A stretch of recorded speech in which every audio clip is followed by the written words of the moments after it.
para continuar con la serie de sermones expositivos que comenzamos la semana pasada en la carta del apóstol Pablo a los Efesios.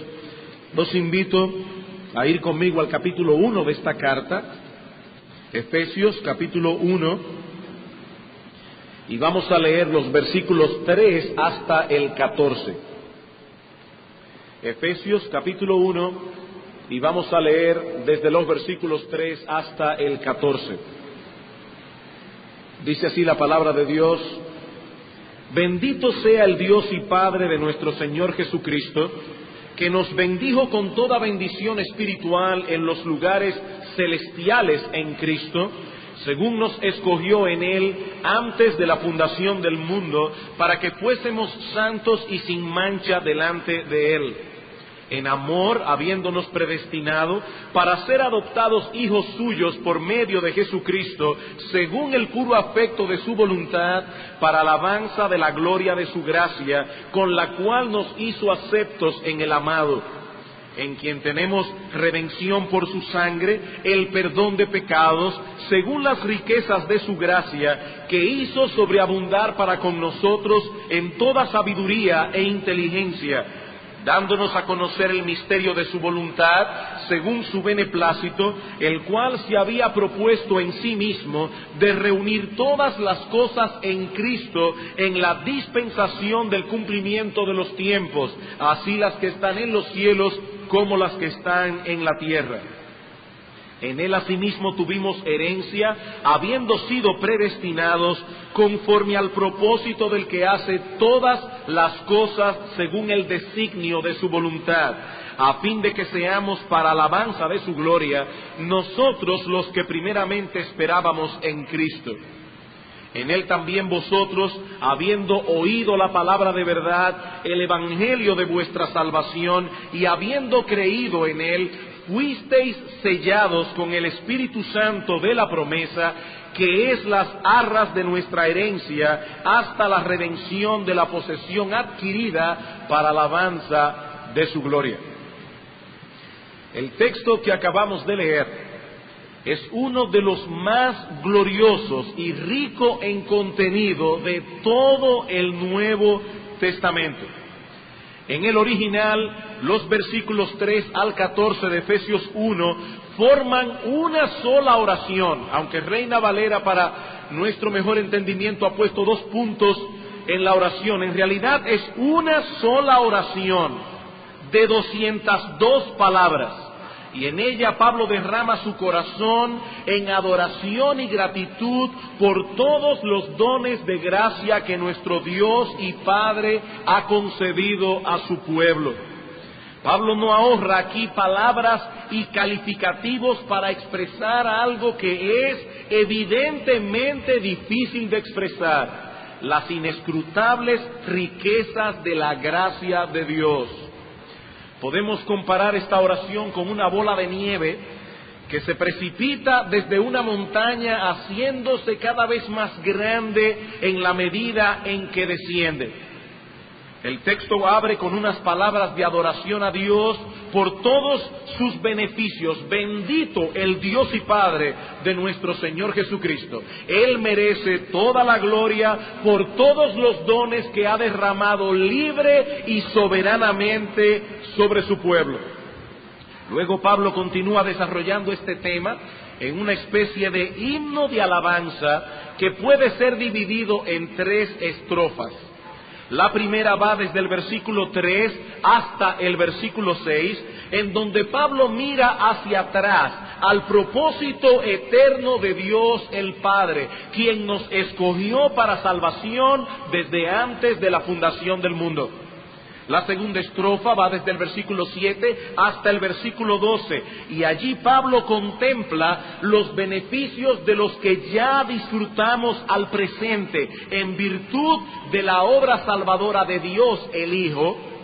Y finalmente en los versículos 13 y 14, Pablo mira hacia el futuro, hacia la consumación de la obra redentora, y allí magnifica de manera particular la obra de Dios, el Espíritu Santo. Así que las tres personas de la Trinidad, el Padre, el Hijo y el Espíritu Santo, son contempladas en este himno de adoración. Y cada una de las estrofas concluye con un estribillo similar. Versículo 6, para alabanza de la gloria de su gracia. Versículo 12, a fin de que seamos para alabanza de su gloria. Versículo 14, que es las arras de nuestra herencia hasta la redención de la posesión adquirida para alabanza de su gloria. Los creyentes debemos alabar al Dios Trino por todos los beneficios que Él ha derramado sobre nosotros, porque para eso, hermanos, fuimos redimidos, para alabanza de la gloria de su gracia. Y mientras más profunda sea nuestra comprensión de todo lo que vino incluido en ese paquete de la salvación, más profunda será también nuestra gratitud, nuestra devoción, nuestra adoración y nuestro gozo. Amados hermanos, nosotros debemos conocer lo que somos como cristianos. Un conocimiento superficial de las doctrinas encerradas en este pasaje producirá una vida cristiana superficial, un gozo superficial, una adoración superficial y un servicio superficial. Nuestro Dios nos ha bendecido, dice Pablo, con toda bendición espiritual. Pablo no está hablando aquí de algo que tal vez ocurra en el futuro, sino de algo que ya ocurrió. Si estamos en Cristo por la fe, ya hemos sido bendecidos con todas esas bendiciones de las que Pablo habla en este texto. Y yo espero, mis queridos hermanos, y ha sido mi oración a Dios, mi súplica esta semana, yo espero que el Espíritu de Dios use este estudio para revelar a los creyentes en medio nuestro los enormes, extraordinarios privilegios que nosotros poseemos al haber sido incluidos en el plan eterno de salvación. Y que de ese modo nuestros corazones sobreabunden de alabanza, de gratitud, y aumente en todos nosotros el anhelo de vivir a la altura de nuestra vocación como cristianos, el anhelo de vivir a la altura de lo que nosotros somos como creyentes en Cristo. Para el estudio de hoy vamos a dividir este texto en dos secciones. La primera sección va desde el versículo 3 hasta el versículo 6, y allí Pablo nos da una descripción de las bendiciones divinas. Mientras que en los versículos 7 al 14, el apóstol Pablo enumera alguna de esas bendiciones. Por causa del tiempo, en la mañana de hoy, tendremos que quedarnos en la primera sección, la descripción de las bendiciones con que hemos sido bendecidos. Y hay 4 cosas que Pablo revela al respecto en los versículos 3 al 6. Lo primero es la fuente de donde provienen esas bendiciones. La fuente de donde provienen esas bendiciones. Dice en el versículo 3, bendito sea el Dios y Padre de nuestro Señor Jesucristo, que nos bendijo. Todas esas bendiciones, dice Pablo, provienen de Dios. Ahora bien, ¿quién es ese Dios del que habla Pablo en nuestro texto y que nos ha bendecido con toda bendición espiritual? Vivimos en una generación tan extraña que es necesario que hagamos una aclaración en cuanto a quién es ese Dios. Para muchas personas al día de hoy la palabra Dios carece por completo de significado. Dios es para ellos una fuerza misteriosa que de algún modo incide en el universo, una fuerza que no podemos definir y mucho menos intentar conocer. Pero cuando Pablo habla de Dios en ese pasaje, lo hace en un sentido completamente distinto. Ese Dios que nos bendijo con toda bendición espiritual es una persona que se ha revelado a través de su Hijo, nuestro Señor Jesucristo.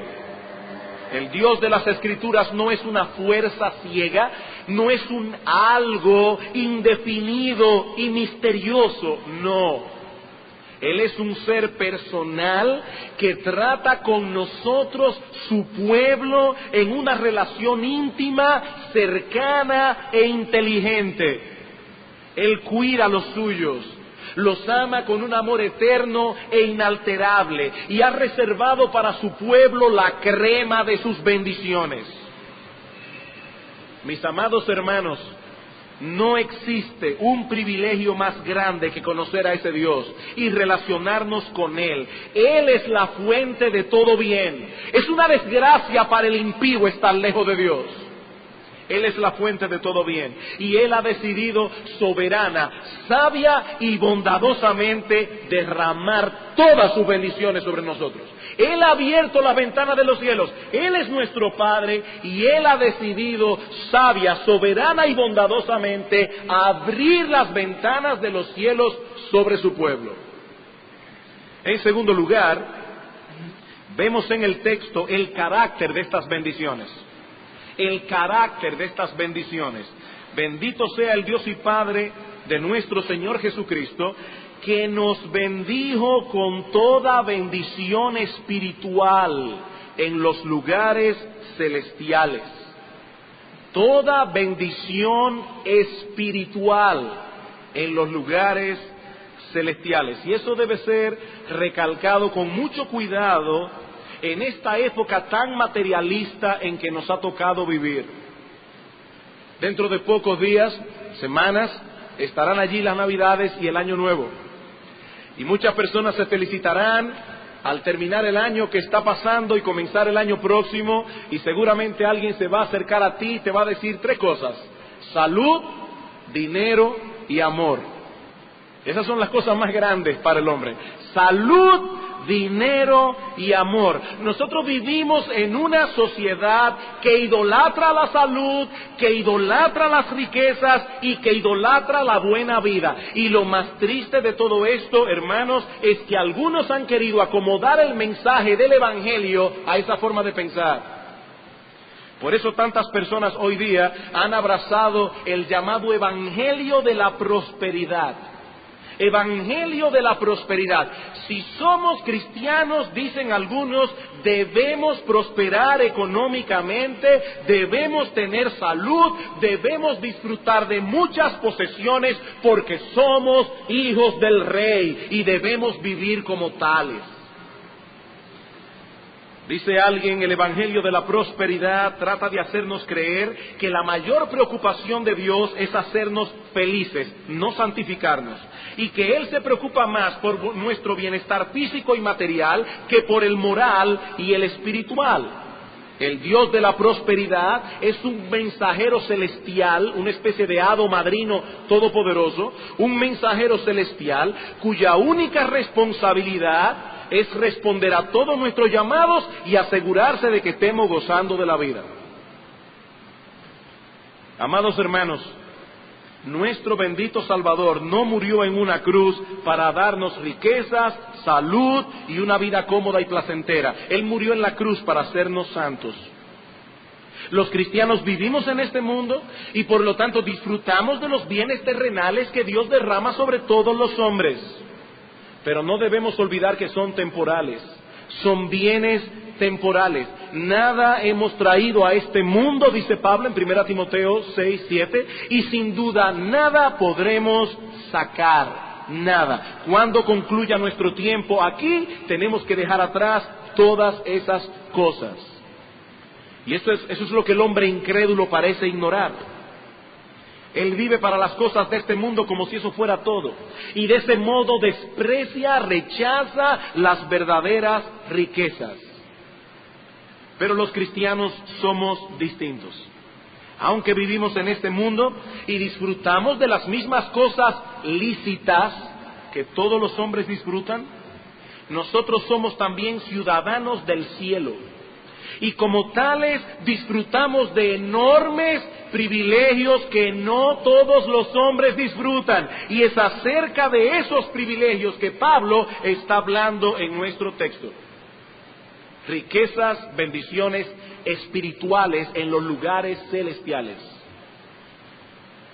Hermanos amados, nosotros estamos aquí Por el momento vivimos en este mundo, pero realmente pertenecemos a otro lugar. Y aunque nos es lícito disfrutar de las bendiciones temporales de Dios, esas bendiciones temporales que Dios derrama sobre todos los hombres, en algunos más, en otros menos, en ningún momento debemos olvidar que somos extranjeros y peregrinos.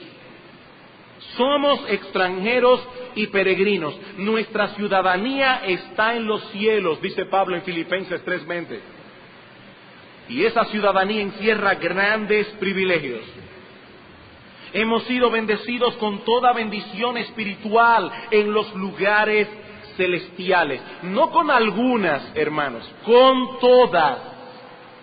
Somos ciudadanos del cielo, con todos los derechos que esa ciudadanía encierra. En el cielo, en el reino de los cielos, no hay ciudadanos de segunda categoría. No hay. Nos relacionamos con Dios como nuestro Padre. Podemos entrar cuantas veces queramos al trono de la gracia. Tenemos el poder de Dios obrando a nuestro favor. Sabemos que Él controla todas las cosas para nuestro bien y nos gozamos en la esperanza ciertísima de la vida eterna. En otras palabras, aunque no hemos llegado al cielo, ya estamos disfrutando un anticipo de Él, aquí y ahora. Por eso no importa si tenemos poco o mucho de los bienes de este mundo. Si somos creyentes genuinos, nuestro verdadero disfrute, nuestro más profundo deleite, son esas bendiciones espirituales de las que Pablo habla en esta carta, y que todos los creyentes aquí disfrutamos, sean ricos o pobres. Bendiciones que estaremos considerando en la medida que avanzamos en nuestro estudio de la carta a los Efesios. Hemos visto entonces la fuente de donde provienen esas bendiciones, hemos visto su carácter. Veamos ahora en tercer lugar el agente por medio del cual participamos de ella. El agente. Dice el versículo 3, bendito el Dios y Padre de nuestro Señor Jesucristo, que nos bendijo con toda bendición espiritual en los lugares celestiales en Cristo. He ahí el agente, en Cristo. Y una vez más nos topamos con esa frase que ya consideramos brevemente en el sermón anterior. Hemos sido bendecidos con toda bendición espiritual porque estamos en Cristo. Y por lo menos 12 veces aparece esa frase o alguna similar solo en los versículos 3 al 14. En el resto de la carta a los Efesios, un montón de veces. En Cristo. Cristo es el recipiente de todas las bendiciones de Dios y nosotros estamos en Él, unidos espiritualmente a Él, de tal manera que todo lo de Él es nuestro. Es por eso que Pablo dice en Romanos capítulo 8, versículo 17, que los creyentes somos coherederos de Dios con Cristo. Piensen en eso, hermanos. Cristo es el Hijo de Dios, Él es el heredero de Dios, y nosotros, dice Pablo, somos coherederos juntamente con Él. Como bien señala John MacArthur, las riquezas de Cristo son nuestras riquezas, sus recursos son nuestros recursos, su justicia es nuestra justicia, sus privilegios son nuestros privilegios, sus posesiones son nuestras posesiones. Nosotros estamos en Cristo y por eso somos lo que somos, por eso tenemos lo que tenemos. Por medio de la fe, nuestras vidas han quedado irremisiblemente ligadas a la suya. Dice Pablo que somos un espíritu con Él en 1 Corintios capítulo 6, versículo 17. Somos un espíritu con Él. Eso es un gran misterio, pero es una realidad, hermanos, que debe llenar de sobrecogimiento el corazón de todo verdadero cristiano. Ahora bien, ¿y por qué nosotros disfrutamos de todos esos privilegios y mucha gente no? ¡Qué grandes privilegios! ¿Por qué nosotros disfrutamos de todos esos privilegios y mucha gente no? Bueno, porque estamos en Cristo, sí, pero ¿por qué nosotros estamos en Cristo y otros no? Bueno, porque nosotros respondimos al Evangelio. Sí, pero ¿por qué nosotros respondimos al Evangelio y mucha gente que lo escucha no responde? ¿Es que acaso nosotros somos mejores que ellos? ¿O tal vez es que somos más inteligentes? Bueno, esto nos lleva al próximo punto. La base sobre la cual disfrutamos de todos esos privilegios. Versículo 4.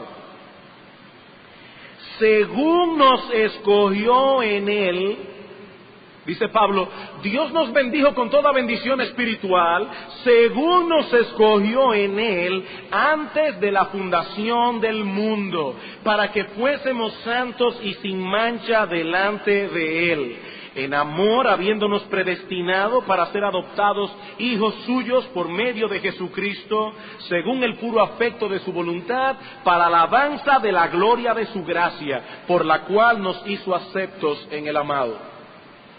Pablo nos dice aquí que todas esas bendiciones vienen a nosotros de acuerdo al plan eterno de Dios. Él nos bendijo con toda bendición espiritual según nos escogió en Él.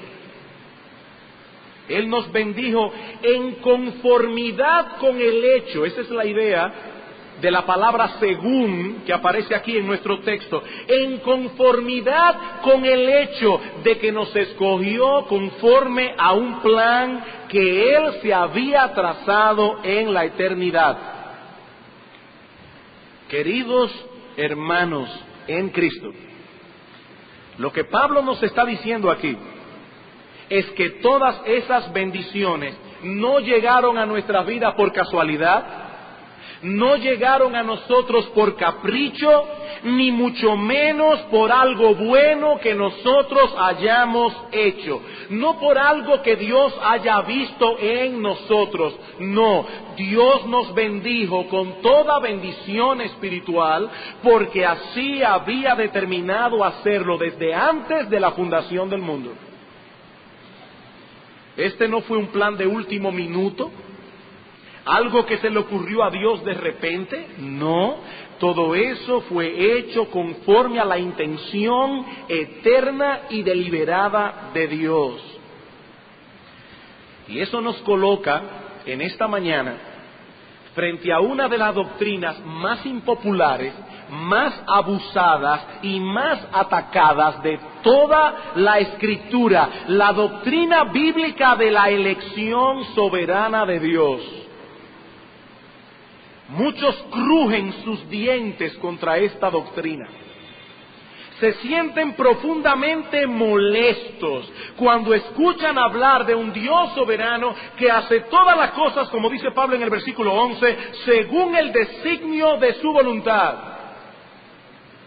Estas personas no soportan la idea de que Dios ejerza su prerrogativa de ser Dios. No soportan eso.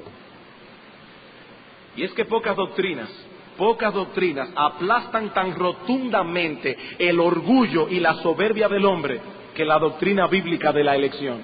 Pocas doctrinas. Hermanos, amigos que nos visitan en esta mañana, la Biblia enseña con toda claridad que Dios es soberano y que antes de la fundación del mundo Él escogió libre y soberanamente a un grupo de personas para salvación y a los demás los dejó sumidos en su justa condenación. Eso es lo que enseña la Biblia. Y el apóstol Pablo no tiene problemas en incluir esta gloriosa verdad de las Escrituras en este himno de alabanza a Dios.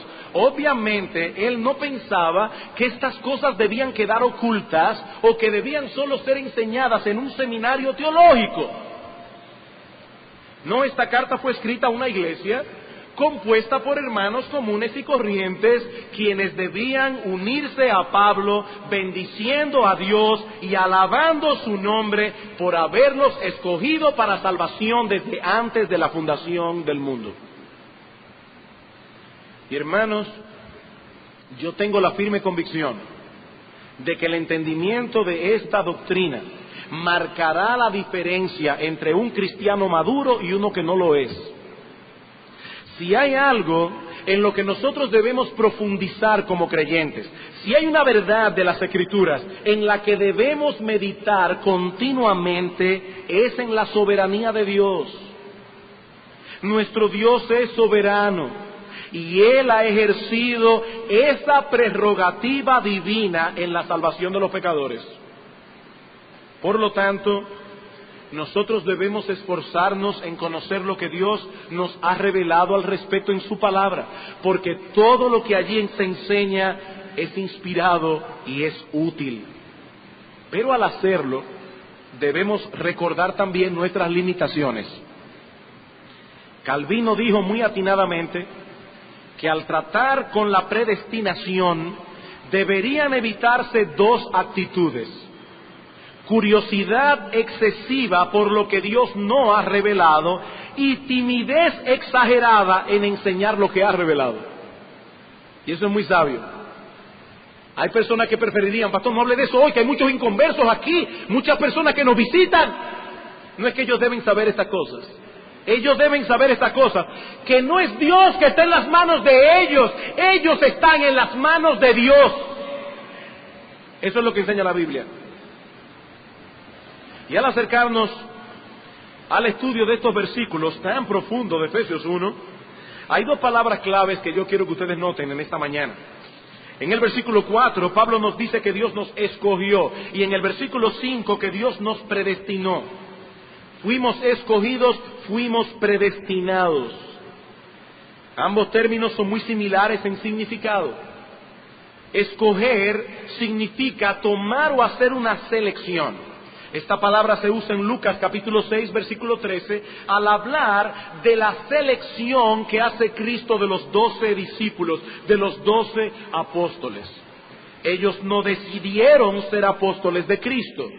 Cristo los seleccionó soberanamente de entre la multitud que los seguía para que fuesen sus apóstoles. Tú, Pedro, tú, Santiago, tú, Juan.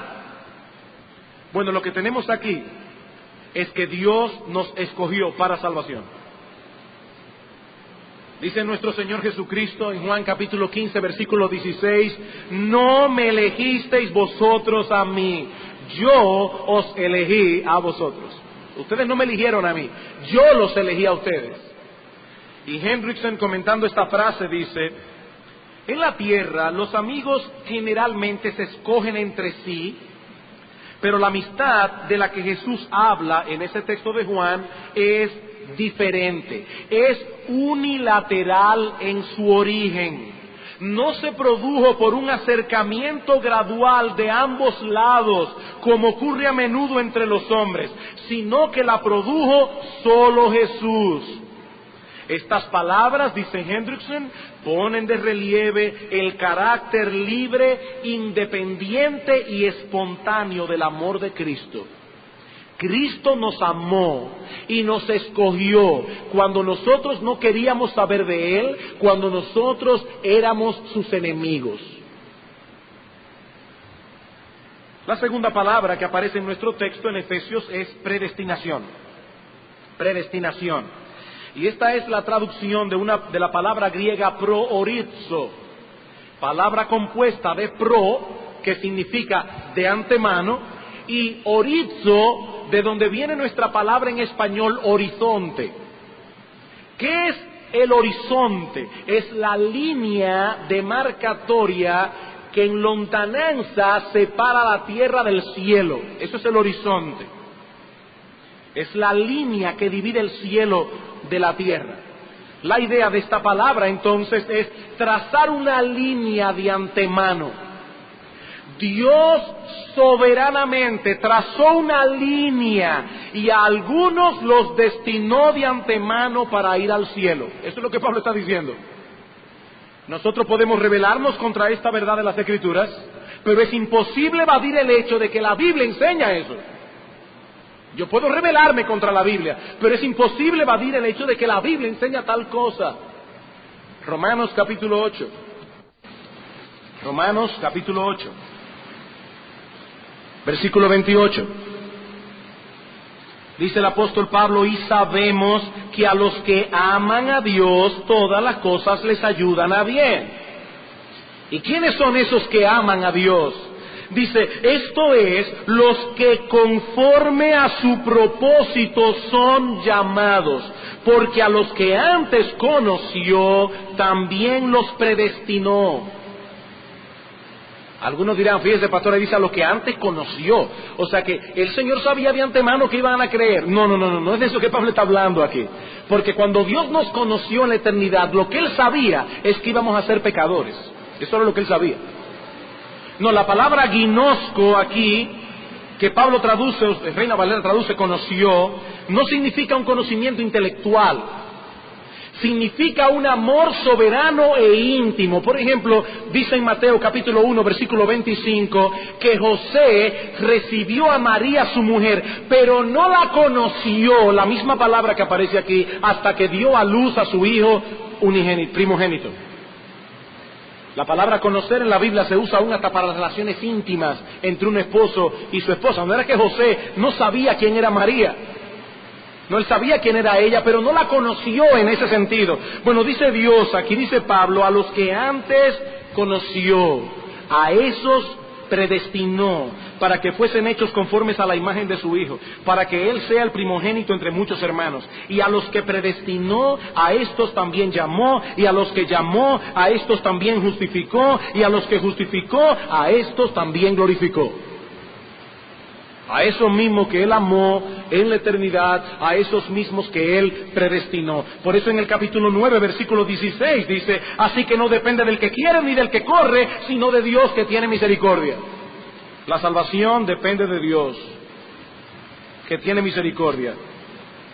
Y Pablo continúa desarrollando ese tema en todo el capítulo 9, 10 y 11, y concluye diciendo en el versículo 33, oh profundidad de las riquezas, de la sabiduría y de la ciencia de Dios.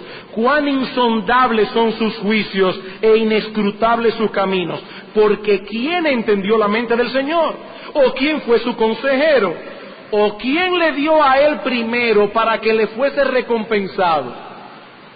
¿Acaso actúa Dios porque el hombre primero le da algo y entonces él responde? Dice Pablo, no, a él nadie le dio nada primero para que le fuese recompensado, porque de él y por él y para él son todas las cosas, a él sea la gloria por los siglos, amén. Y cuando Pablo dice de él, por él y para él son todas las cosas, Pablo está pensando primariamente en la salvación de los pecadores, porque ese es el contexto de esos capítulos.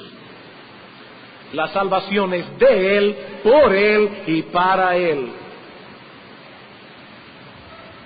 Mis hermanos, como yo decía hace un momento, el punto que debemos determinar aquí es quién está en las manos de quién. ¿Es Dios quien está en las manos del pecador y está allí temblando porque tal vez la muerte de Cristo no va a cumplir su propósito porque los pecadores han endurecido su corazón contra Él? Y allí está el pobre Dios. ¿Esa es la imagen que nosotros tenemos de Dios? No, mi amigo pecador, eres tú el que debes estar temblando, porque eres tú que estás en la mano de Dios. Y si todavía estás vivo y oyendo estas cosas y no has descendido al infierno, es porque Dios en su misericordia no ha volteado su mano. Eres tú que estás en las manos de Dios. No es Dios que está en las manos tuyas. Tú no eres tan poderoso. Tú estás en las manos de Dios. Ahora no te olvides que tú estás en las manos de un Dios airado. En un Dios que está airado contra ti por todos tus pecados. Un Dios que no tiene ninguna razón que no sea su pura misericordia para no voltear su mano y enviarte al infierno por toda la eternidad en este mismo instante. Eres tú que estás en las manos de Dios. Dios no está en las manos tuyas. ¿Y qué nos enseña Pablo en este texto de Efesios acerca de la elección? 5 cosas. En primer lugar, Pablo establece la base de esa elección. La base de esa elección. Dice en el versículo 4, según nos escogió en Él. En Él. Y hermanos, una vez más, volvemos al mismo punto, y yo lo voy a recalcar cuantas veces Pablo quiera que lo recalquemos. Fuimos elegidos en Cristo. En Cristo. Cuando Dios nos incluyó en su plan soberano, Él sabía que no merecíamos ser incluidos. Pero Cristo se comprometió de antemano a pagar completamente nuestra deuda. Yo voy a pagar, dice Cristo, Y es en ese sentido que Pablo dice, fuimos elegidos en Él. Fuimos elegidos en Él. De no haber sido por la segunda persona de la Trinidad, nunca habríamos sido incluidos en el plan de Dios, nunca. En segundo lugar, Pablo establece el momento de la elección. El momento de la elección. Según nos escogió en Él antes de la fundación del mundo. En otras palabras, esta selección se hizo en la eternidad.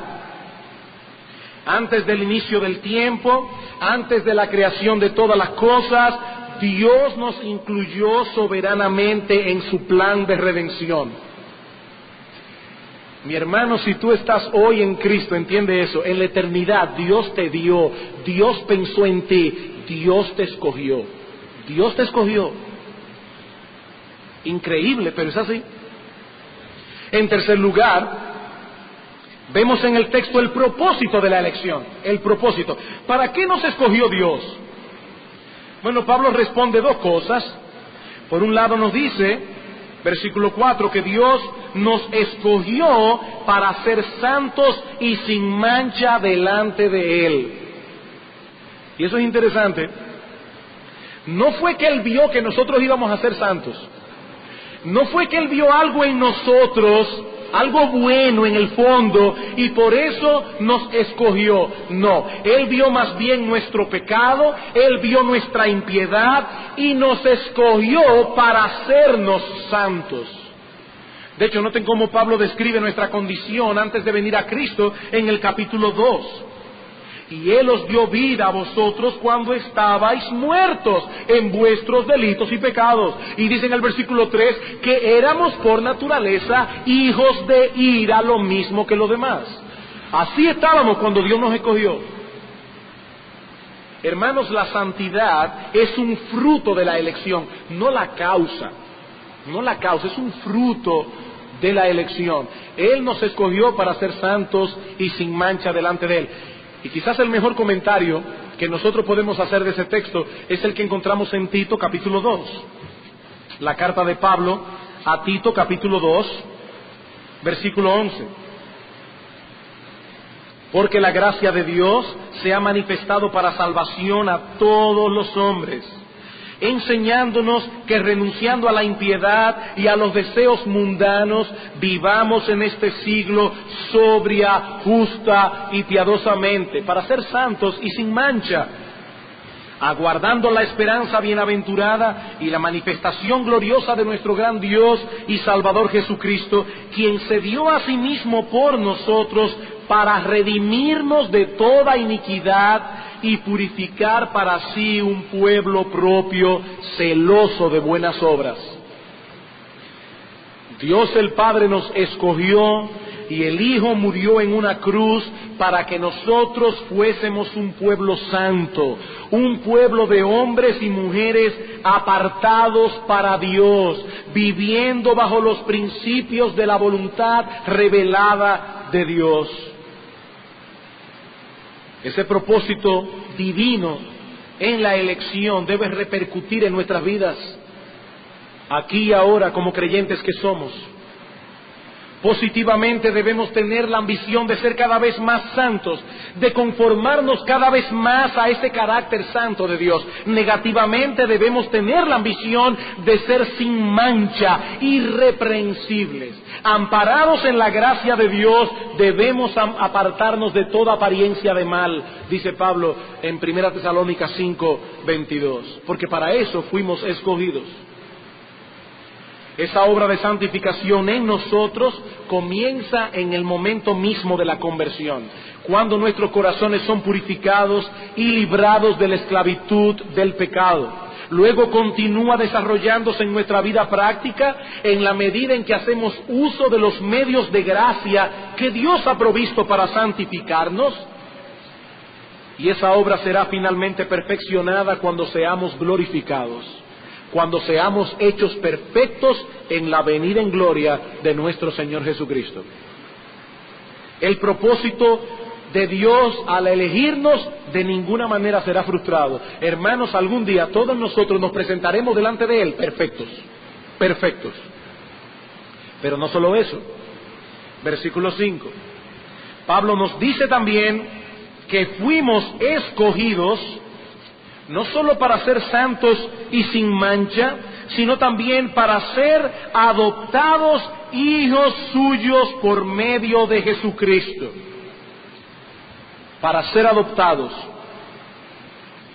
Hoy día, cuando nosotros hablamos de adopción, de inmediato pensamos en un niño pequeño. Pero en el tiempo del apóstol Pablo no se solían adoptar bebés, sino a personas adultas. Ese concepto de adoptar un bebé era muy extraño en la época del apóstol Pablo. Si un hombre pobre no podía tener un hijo, lo mataba, así de simple. Así de simple, no había ese concepto de déjame darlo en adopción. A nadie se le ocurría adoptar un bebé. Se adoptaban adultos. Si un hombre rico no tenía herederos, él buscaba una persona que fuese digna a quien él dejarle toda su herencia y lo adoptaba como hijo. De inmediato esa persona tenía derecho sobre todos los bienes del hombre rico. Y eso es lo que Pablo tiene en mente cuando habla aquí de adopción. Nosotros somos ahora hijos de Dios, con todos los derechos filiares de un hijo, porque Dios nos adoptó. Nos adoptó. Solo que cuando Dios decidió hacer eso, nosotros no éramos dignos herederos suyos. Por eso lo primero que hace Dios es justificarnos.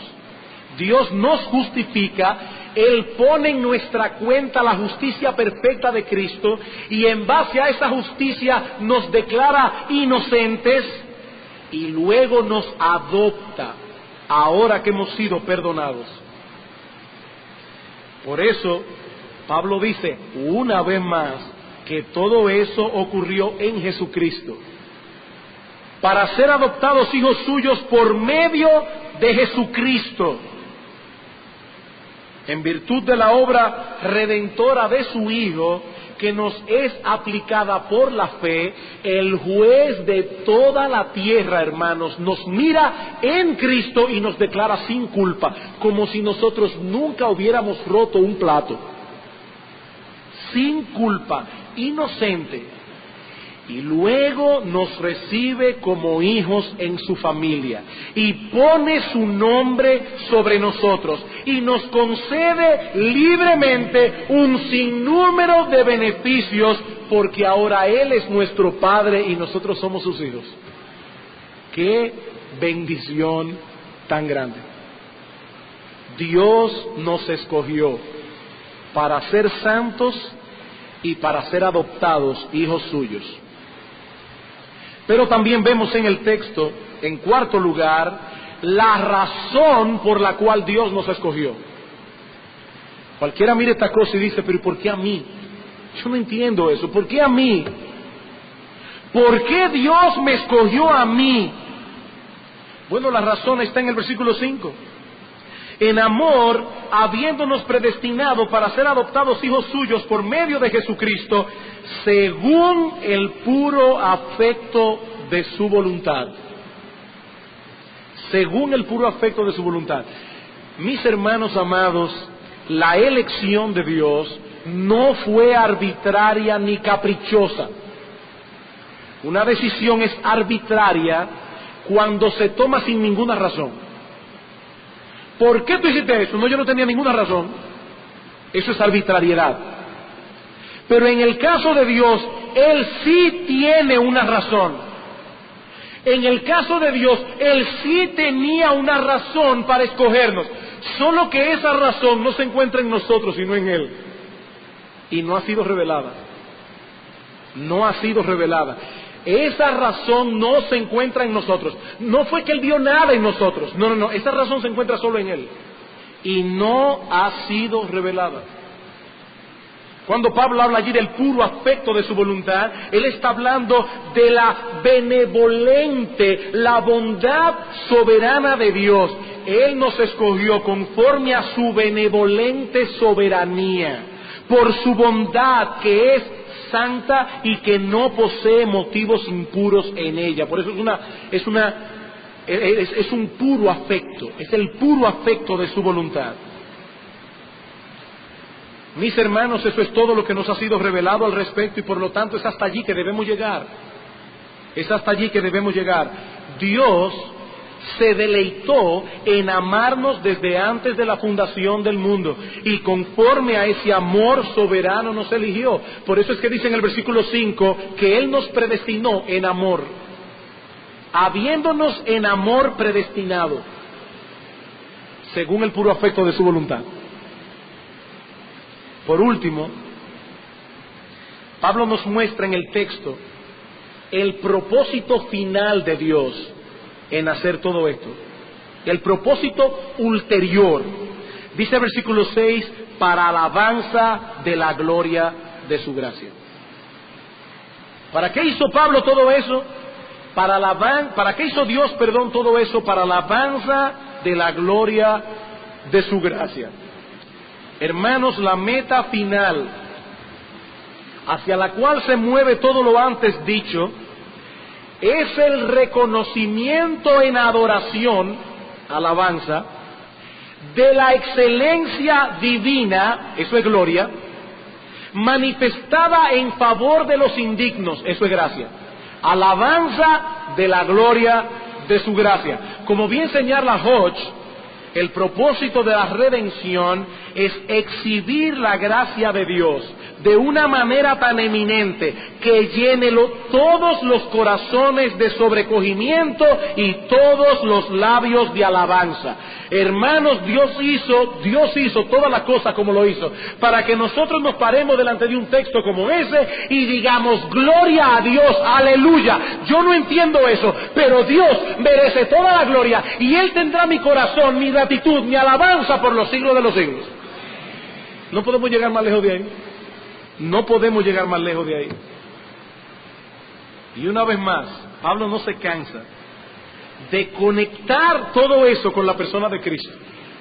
Con la persona de Cristo. De nuestro bendito, nuestro precioso Salvador Jesucristo. Dice en el versículo 6, para alabanza de la gloria de su gracia, con la cual nos hizo aceptos en el amado.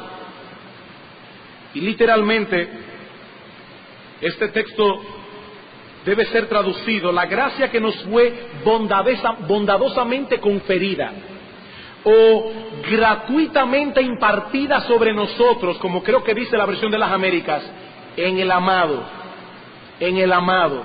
Noten cómo Pablo se refiere a Cristo aquí, el Hijo amado de Dios. Él es el amado.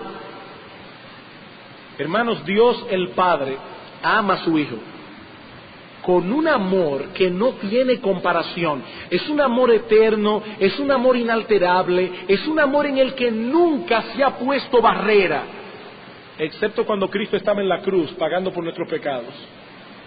Ese amor nunca ha tenido barreras.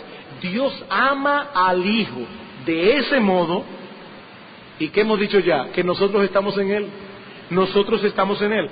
En virtud de esa unión, en virtud de que nosotros estamos en Cristo, nosotros somos ahora el objeto del amor del Padre y beneficiarios de todas sus bendiciones. Por eso dice Pablo, todas esas gracias que nosotros hemos recibido en el amado, en el amado. Y a la luz de todo esto yo me pregunto, hermanos, ¿existe acaso un privilegio más grande que ser cristiano? Hermano, toda mi oración a Dios esta semana era, Señor, ayúdame en mi cortedad de palabra, ayúdame a expresar lo que este texto enseña. Hermanos, existe en el mundo un privilegio más grande que ser un cristiano. ¿Es que acaso hay algo que sea más glorioso que conocer a nuestro Señor Jesucristo y tener nuestra vida escondida en Él? Hermanos amados, es imposible comprender las implicaciones de todas esas enseñanzas y permanecer indiferente, a menos que usted no tenga vida espiritual o esté muy mal espiritualmente. Es imposible contemplar todo lo que Pablo está diciendo aquí acerca de lo que es ser un cristiano y permanecer indiferentes. Hermano, nuestro Dios nos ha bendecido con toda bendición espiritual. Nosotros somos ahora los beneficiarios de las riquezas de su gracia. Somos coherederos de Dios juntamente con Cristo. Y algún día entraremos en el disfrute pleno y eterno de esa herencia. Y todo eso porque Dios de pura gracia nos amó cuando no había nada digno en nosotros que nos hiciera merecedores de ese amor. Y yo me pregunto una vez más, ¿acaso no deberían nuestros corazones llenarse de sobrecogimiento, de gozo y de gratitud? ¿Acaso no deberían nuestras bocas llenarse de alabanza ante un cuadro como este que acabamos de contemplar? Mi hermano querido, en la eternidad Dios te vio, Dios te conoció, Dios te vio en tu pecado y aún así te amó, y soberanamente, por una razón que aquí nadie entiende, Dios te incluyó a ti, mi hermano, en su plan soberano. Y cuando vino el cumplimiento del tiempo, Dios envió a su Hijo, y su Hijo fue a la cruz pensando en ti y derramó su sangre por tus pecados, porque Él te amó desde antes de la fundación del mundo. Mi hermano, Cristo fue herido en la cruz por ti específicamente, particularmente. Él derramó su sangre para limpiarte de tus pecados. Yo no lo entiendo, pero Cristo estaba pensando en ti y en mí cuando Él derramó su sangre en la cruz del Calvario. Y soberanamente después, luego Dios envió su Espíritu para que abrieras tus ojos, tú que estabas muerto en tus delitos y pecados, para que pudieras ver la belleza de Cristo, para que pudieras ver su hermosura, para que pudieras ver la gloria de Dios y para que cayeras postrado delante de su presencia en arrepentimiento y fe.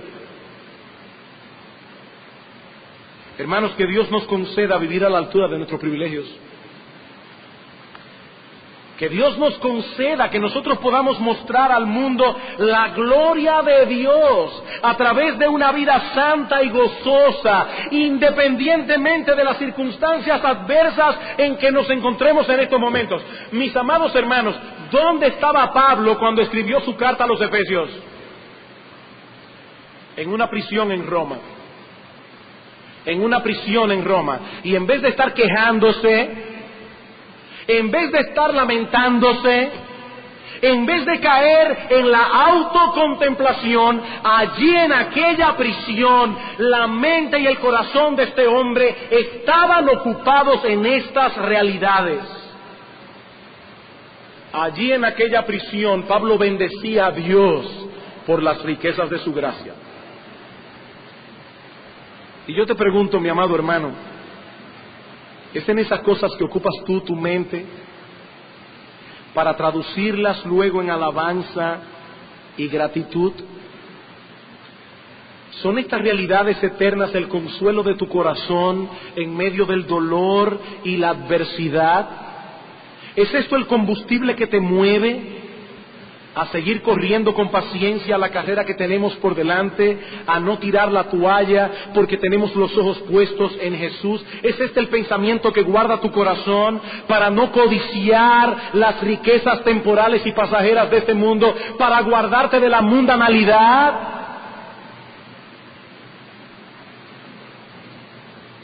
Son estas verdades las que nosotros debemos aplicar mañana cuando llegue el famoso paquetico. Cuando nosotros veamos que el ITEVI subió a qué sé yo cuánto, que las cosas se van a encarecer de esta manera, que el gas, que la gasolina, yo no sé cuántas cosas más tiene el famoso paquetico. Mis hermanos, nosotros tenemos aquí un paquetazo que puede opacar completamente el paquetico.